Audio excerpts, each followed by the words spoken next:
The ANC's presidency head has met with the Harrismith community following weeks of disruptive protests. Residents took to the streets demanding better service delivery and the removal of Harrismith from the Maluti-a-Phofung municipality.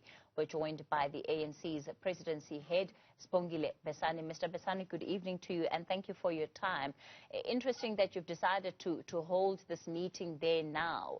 The people of Maluti-a-Phofung have been complaining about a lack of service delivery for years now. The situation and the issues that they're raising are certainly not new, and they wouldn't be new to your organization as well. What are the solutions that you have given them? Thank you very much, and thanks. Let me greet the viewers at home. Indeed, the many things that have been raised by the community of Maluti-a-Phofung are not new. You would remember that the ANC-led government did intervene previously when there was a challenge of water in Maluti-a-Phofung. And those interventions in some areas are still continuing. Now, with regards to the protests recently, they have to do with the area of Harrismith in particular. And of course, when we met with the people, the leadership, the representatives of the community in Harrismith, in Tabazwe, they went at length to explain their plight.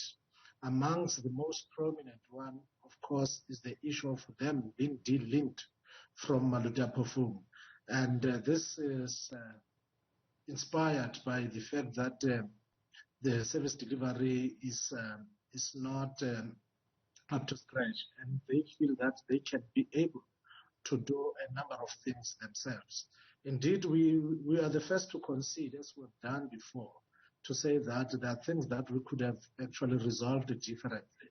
However, we have taken a decision that in as much as we have our own limitations, the ANC-led government has its own limitations, we'll take the responsibility and walk the journey with our people to find amicable solutions to all the challenges they have. Concessions at this point, Mr. Besane, with all due respect, don't mean anything, because you are sitting here with residents in Harrismith in particular that have had to go for months on end without stable electricity supply, despite the fact that they're honoring their agreements, at least some of them, when it comes to paying their rates and services. Their experience with the delivery of water has also been the same. So there's been a systematic destruction of the supply of service delivery to that area over the years. And again, residents and local groups there have been raising issues, but it hasn't been taken seriously until now, when it's at a state of crisis. Look, Kathy, if we concede now, we don't, when we say we concede, we don't actually say we're conceding and slumber into inaction. We admit to our limitations, to our shortcomings. We are also engaged in a process of working together with the people. That is why, following our engagements last week, Thursday, with the community of Intabazwe, especially the leaders of Intabazwe, Harrismith, we decided to sit down with them and we agreed that we should meet yesterday, which we did. And yesterday we engaged at length on a number of solutions that we believe have got to be done. The community strongly felt that they needed to be part and parcel of the solutions. So we've agreed on a process on how to move forward, how to resolve many of their concerns. Some of them are short-term, others are things that cannot be resolved immediately. So what is quite encouraging is that we have met with the leaders, the representatives of the community, and following our meeting, we've agreed on a process on how those issues that needed to be resolved. And of course, we once again want to say, we know that others should have been resolved quite earlier. We have also met with councillors of Maluti-a-Phofung, the leadership of the community, to say that there are those things that have to be resolved immediately. So we have agreed with the community on how we move forward. So in as much as we admit to our limitations, but we are not retreating, we are walking the journey with our communities to make sure that we resolve, we find solutions amicably. And to that effect, the community, the leadership of Intabazo, of Harrismith, has actually agreed to. Of course, one of the challenges that you face is that the response that you have out of this meeting yesterday in and of itself is quite reactionary. Why was there no interventions even before we saw the protests over the last couple of weeks that brought the N3 to a standstill, for there to be any kind of intervention, at least to respond to these concerns? And what about accountability, in particular for your councillors and for your deployees who are part of the local government structures within that municipality that are tasked with, with the work of being able to be responsive to the immediate needs of that community? Indeed, you are right that there should be accountability to things, the mishaps, the malfeasance that has taken place. The leaders, the representatives of the community have raised a range of things, others that include allegations of corruption.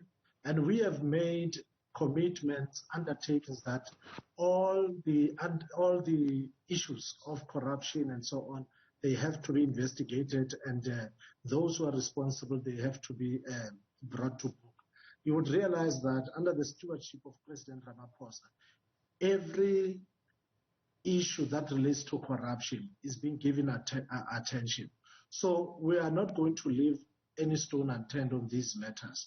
Indeed, Kathy, it may be right, you are right that we may have delayed a bit in terms of intervening, but it's better to intervene than not to do something about it. But at the moment, we've sat down with the communities, and what we've agreed on is to develop work streams or committees that will, because there are issues that they want to bring to the attention of the leadership. And we're also working with the provincial government of the Free State, and there are issues that will have to be addressed at national level. So these work streams will be dealing with the details of issues that the community have brought to us, and those that need follow-up will be given that kind of follow-ups. Part of what we'll be dealing with is the issue of deadlines, because the leadership of the community has said to us they would not want to engage with us without clear deadlines.